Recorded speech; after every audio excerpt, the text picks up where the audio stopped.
नमस्कार मित्रांनो, आपल्या सगळ्यांचं या व्हिडिओमध्ये स्वागत आहे. मित्रांनो, या व्हिडिओमध्ये आपण बघणार आहोत वनरक्षक भरती 2026 साठी मोस्ट इम्पॉर्टंट क्वेश्चन नदीवरील. सगळ्यात पहिला क्वेश्चन येतो, महाराष्ट्राची सर्वात लांब नदी कोणती? तर महाराष्ट्राची सर्वात लांब नदी जी आहे मित्रांनो, ती गोदावरी नदी आहे. बी जे आपला राईट आन्सर होईल. त्यानंतर क्वेश्चन दुसरा आहे, तो गोदावरी नदीचा उगम कुठे आहे? तो गोदावरी नदीचा उगम जो आहे मित्रांनो, तो आहे त्र्यंबकेश्वर, नाशिकमध्ये आहे मित्रांनो. बी जे आपला राईट आन्सर होईल. त्यानंतर क्वेश्चन तिसरा येतो, कृष्णा नदीचा उगम कुठे आहे? तो कृष्णा नदीचा उगम जो आहे मित्रांनो, तो आहे महाबळेश्वरमध्ये आहे. ए जे आपला राईट आन्सर होईल. त्यानंतर क्वेश्चन चौथा आहे, तो तापी नदीचा उगम कुठे आहे? तर तापी नदीचा जो उगम आहे मित्रांनो, तो आहे मुलताई, मध्य प्रदेशमध्ये आहे. ए जे आपला राईट आन्सर होईल. त्यानंतर क्वेश्चन पाचवा येतो, महाराष्ट्रातील कोणती नदी पश्चिम वाहिनी आहे? तर महाराष्ट्रातील पश्चिम वाहिनी नदी जी आहे मित्रांनो, ती आहे उल्हास नदी आहे मित्रांनो. सी जे आपला राईट आन्सर होईल. त्यानंतर क्वेश्चन सहावा आहे, तो भीमा नदी कोणत्या नदीची उपनदी आहे? तर भीमा नदी जी आहे मित्रांनो, ती आहे कृष्णा नदीची उपनदी आहे मित्रांनो. बी जे आपला राईट आन्सर होईल. त्यानंतर क्वेश्चन येतो आपला सातवा क्वेश्चन येतो मित्रांनो, प्रवरा नदी कोणत्या नदीची उपनदी आहे? तर प्रवरा नदी जी आहे मित्रांनो, ती गोदावरी नदीची उपनदी आहे मित्रांनो. हे आपला राईट आन्सर आहे. त्यानंतर क्वेश्चन आठवा येतो, मुळा नदी कोणत्या नदीला मिळते? तर मुळा नदी जी मिळते मित्रांनो, ती मोठ्या नदीला मिळते आणि ही नदी कुठे आहे मित्रांनो? पुण्यामध्ये आहे. सी जे आपलं राईट आन्सर होईल. त्यानंतर क्वेश्चन नववा येतो, मुळा मोठा नदी पुढे कोणत्या नदीला मिळते? तर मुळा मोठ्या नदी जी मिळते मित्रांनो, ती भीमा नदीला मिळते पुढे जाऊन. बी जे आपलं राईट आन्सर होईल. त्यानंतर क्वेश्चन 10वा येतो, पंचगंगा नदी कोणत्या नदीची उपनदी आहे?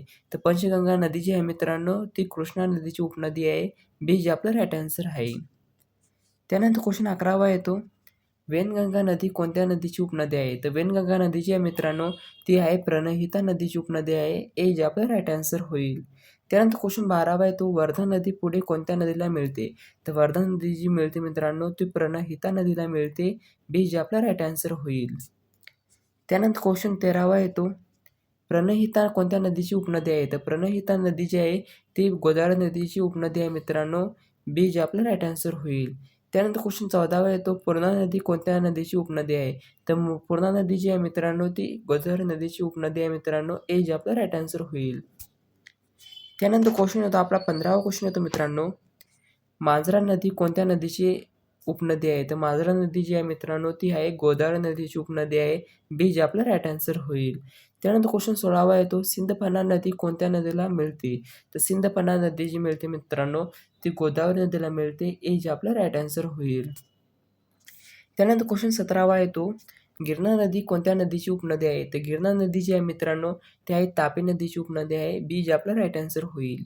त्यानंतर क्वेश्चन 18वा येतो, पांझरा नदी कोणत्या नदीची उपनदी आहे? तर पांझरा नदी जी आहे मित्रांनो, ती तापी नदीची उपनदी आहे. ए जे आपलं राईट आन्सर होईल. त्यानंतर क्वेश्चन 19वा येतो, वाघूर नदी कोणत्या नदीची उपनदी आहे? तर वाघूर नदी जी आहे, ती आहे तापी नदीची उपनदी आहे. ए जे आपलं राईट आन्सर होईल. त्यानंतर क्वेश्चन 20वा येतो, बोरी नदी कोणत्या नदीची उपनदी आहे? तर बोरी नदी जी आहे मित्रांनो, ती आहे तापी नदीची उपनदी आहे. ए जे आपलं राईट आन्सर होईल. 21वा येतो, महाराष्ट्राची सर्वात मोठी नदी खोरे कोणते? तर महाराष्ट्राची सर्वात मोठी नदी खोरे जे आहे, ते गोदावरी नदी खोरे आहे. सी जे आपलं राईट आन्सर होईल. त्यानंतर क्वेश्चन 22वा आहे, तो गोदावरीला दक्षिण गंगा असे म्हणतात, हे विधान बरोबर आहे की चूक आहे? गोदावरी नदीला दक्षिण गंगा असे म्हणतात, हे विधान जे आहे बरोबर आहे. ए जे आपलं राईट आन्सर होईल. त्यानंतर क्वेश्चन 23वा येतो, महाराष्ट्रातील बहुतांश नद्या कोणत्या दिशेने वाहतात? तर महाराष्ट्रातील बहुतांश नद्या ज्या वाहतात, त्या वाहतात पूर्व दिशेने वाहतात मित्रांनो. सी जे आपला राईट आन्सर होईल. त्यानंतर क्वेश्चन 24वा आहे, तो कोयना नदी कोणत्या नदीची उपनदी आहे? तर कोयना नदी जी आहे, ती आहे कृष्णा नदीची उपनदी आहे. ए जे आपला राईट आन्सर होईल. त्यानंतर क्वेश्चन 25वा येतो, वारणा नदी कोणत्या नदीला मिळते? तर वारणा नदी जी मिळते, ते कृष्णा नदीला मिळते. बी जे आपला राईट आन्सर होईल. त्यानंतर क्वेश्चन 26वा येतो, वेणा नदी कोणत्या नदीची उपनदी आहे? तर वेणा नदी जी आहे, ती आहे कृष्णा नदीची उपनदी आहे. ए जे आपला राईट आन्सर होईल. त्यानंतर क्वेश्चन 27वा येतो, नीरा नदी कोणत्या नदीची उपनदी आहे? तर नीरा नदी जी आहे, ती भीमा नदीची उपनदी आहे. सी जे आपला राईट आन्सर होईल. त्यानंतर क्वेश्चन 28वा येतो, सीना नदी कोणत्या नदीची उपनदी आहे? तर सीना नदी जी आहे, ती भीमा नदीची उपनदी आहे. ए जे आपला राईट आन्सर होईल. त्यानंतर क्वेश्चन 29वा येतो, इंद्रायणी नदी कोणत्या नदीला मिळते? तर इंद्रायणी नदी जी मिळते, ती मिळते भीमा नदीला मिळते. बी जे आपला राईट आन्सर होईल. त्यानंतर क्वेश्चन 30वा येतो, पवना नदी कोणत्या नदीला मिळते? तर पवना नदी जी मिळते, ती मिळते मुळा नदीला मिळते. बी जे आपलं राईट आन्सर होईल. त्यानंतर क्वेश्चन येतो आपला 31वा, गोदावरी नदी बंगालच्या उपसागराला मिळते. हे विधान बरोबर आहे की चूक आहे? ते विधान जे आहे ते बरोबर आहे. गोदावरी नदी जी आहे मिळते ती बंगालच्या उपसागराला मिळते. हे जे आपलं राईट आन्सर होईल. त्यानंतर क्वेश्चन 32वा आहे तो, कृष्णा नदी कोणत्या समुद्राला मिळते? तर कृष्णा नदी जी मिळते ती बंगालच्या उपसागराला मिळते मित्रांनो. बी जे आपलं राईट आन्सर होईल. त्यानंतर क्वेश्चन 33वा येतो, तापी नदी कोणत्या समुद्राला मिळते? तर तापी नदी जी मिळते ती अरबी समुद्राला मिळते. बी जे आपलं राईट आन्सर होईल. त्यानंतर क्वेश्चन 34वा येतो, वर्धा आणि वेनगंगा यांच्या संगमातून कोणती नदी तयार होते? तर वेनगंगा आणि जी वर्धा नदी आहे त्यांच्या संगमातून जी नदी तयार होते ती प्रणहिता नदी तयार होते. हे जे आपला राईट आन्सर होईल. त्यानंतर क्वेश्चन 35वा येतो, महाराष्ट्रातील नदी प्रणालीचा मुख्य जलविभाजक कोणता? तर महाराष्ट्रातील नदी प्रणालीचा मुख्य जलविभाजक जो आहे तो आहे सह्याद्री पर्वतरांग आहे. बी जे आपला राईट आन्सर होईल. नंतर बघूया आपण सौरमालेतील क्वेश्चन. तर क्वेश्चन पहिला आहे तो, सौरमालेच्या केंद्रस्थानी कोणता तारा आहे? तर सौरमालेच्या केंद्रस्थानी जो तारा आहे मित्रांनो तो आहे सूर्य आहे. बी जे आपला राईट आन्सर होईल. त्यानंतर क्वेश्चन दुसरा आहे तो, सौरमालेतील सर्वात मोठा ग्रह कोणता? सौरमालेतील सर्वात मोठा ग्रह जो आहे तो आहे गुरुग्रह आहे मित्रांनो. बी जे आपला राईट आन्सर होईल. त्यानंतर क्वेश्चन तिसरा आहे तो, सूर्याजवळील सर्वात जवळचा ग्रह कोणता? तर सूर्याजवळील सर्वात जवळचा ग्रह जो आहे मित्रांनो तो आहे बुध ग्रह आहे. सी आपला राईट आन्सर होईल. त्यानंतर क्वेश्चन चौथा आहे तो, पृथ्वीला निळा ग्रह का म्हणतात? तर पृथ्वीला निळा ग्रह का म्हणतात मित्रांनो? महासागरांचे प्रमाण जास्त असल्यामुळे पृथ्वीला जे आहे ते निळा ग्रह म्हणतात. तर बी जे आपला राईट आन्सर होईल. त्यानंतर क्वेश्चन पाचवा आहे तो मित्रांनो, पृथ्वीचा एकमेव नैसर्गिक उपग्रह कोणता? तर पृथ्वीचा एकमेव नैसर्गिक उपग्रह जो आहे मित्रांनो तो आहे चंद्र आहे. सी जे आपला राईट आन्सर होईल.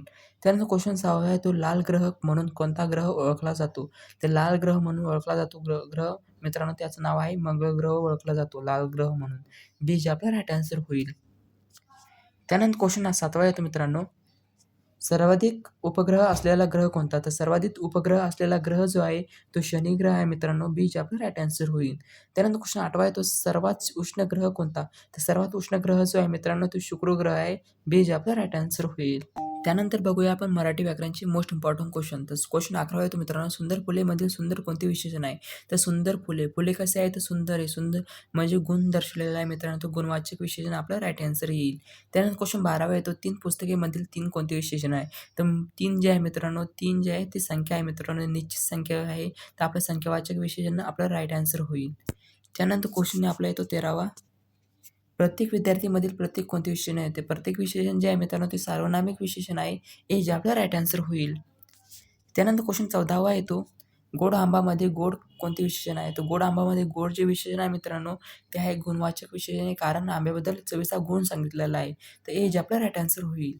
त्यानंतर क्वेश्चन 15वा येतो, भारत हे कोणते नाम आहे? तर भारत जे आहे नाम आहे मित्रांनो दिलं गेलेलं नाम आहे. भारत व्यतिरिक्त दुसरं नाव नाही. तर व्यक्तिवाचक नामामध्ये येईल. बी जे आपला राईट आन्सर होईल.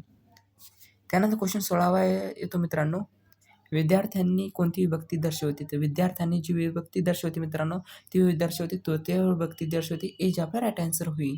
त्यानंतर क्वेश्चन 17वा येतो, शिक्षकांना कोणती विभक्ती आहे? तर शिक्षकांना जी विभक्ती लागते मित्रांनो ती लागते चतुर्थी विभक्ती येते. तर ए जे आपला राईट आन्सर होईल. त्यानंतर क्वेश्चन बघूया आपण प्राचीन भारतावरील. तर सगळ्यात पहिला क्वेश्चन येतो, सिंधू संस्कृतीतील सर्वात मोठे शहर कोणते? तर सिंधू संस्कृतीतील सर्वात मोठे शहर जे आहे मित्रांनो ते आहे मोहनजोदडो आहे. डी जे आपलं राईट आन्सर होईल. त्यानंतर क्वेश्चन दुसरा येतो, सिंधू संस्कृतीतील बंदर कोणते होते? तर सिंधू संस्कृतीतील जे बंदर होते मित्रांनो ते होते लोथल बंदर होते. बी जे आपला राईट आन्सर होईल. त्यानंतर क्वेश्चन तिसरा येतो, ऋग्वेद हा कोणत्या भाषेत लिहिला गेला आहे? तर ऋग्वेद जो आहे मित्रांनो तो लिहिला गेलेला आहे संस्कृत भाषेमध्ये लिहिले गेलेला आहे. बी जे आपला राईट आन्सर होईल. त्यानंतर क्वेश्चन चौथा आहे तो, गायत्री मंत्र कोणत्या वेदात आहे? तर गायत्री मंत्र जे आहे मित्रांनो ते ऋग्वेदात आहे. ए जे आपला राईट आन्सर होईल. त्यानंतर क्वेश्चन येतो आपला 5वा, बौद्ध धर्माचे संस्थापक कोण आहेत? तो बौद्ध धर्माचे संस्थापक जे आहे मित्रांनो ते गौतम बुद्ध जे आहे. बी जे आपला राईट आन्सर होईल. त्यानंतर क्वेश्चन 6वा येतो, जैन धर्माचे 24वे तीर्थकर कोण होते? तर जैन धर्माचे 24वे तीर्थकर जे होते मित्रांनो ते होते महावीर होते. बी जे आपला राईट आन्सर होईल. त्यानंतर क्वेश्चन 7वा येतो, मौर्य साम्राज्याचे संस्थापक कोण होते? तर मौर्य साम्राज्याचे संस्थापक जे होते ते चंद्रगुप्त मौर्य होते. सी जे आपला राईट आन्सर होईल. त्यानंतर क्वेश्चन 8वा येतो, चंद्रगुप्त मौर्य यांचे गुरु कोण होते? तर चंद्रगुप्त मौर्य यांचे गुरु जे होते मित्रांनो ते होते चाणक्य जे होते. सी आपला राईट आन्सर होईल. त्यानंतर क्वेश्चन 9 आहे तो अर्थशास्त्र या ग्रंथाचे लेखक कोण? तर अर्थशास्त्र ग्रंथाचे लेखक जे आहे मित्रांनो चाणक्य जे आहे. बी जे आपला राईट आन्सर होईल. त्यानंतर क्वेश्चन 10 आहे तो कलिंग युद्ध कोणत्या सम्राटाने लढले? तर कलिंग युद्ध जे लढले मित्रांनो ते लढले अशोक सम्राटाने लढले. बी जे आपला राईट आन्सर होईल.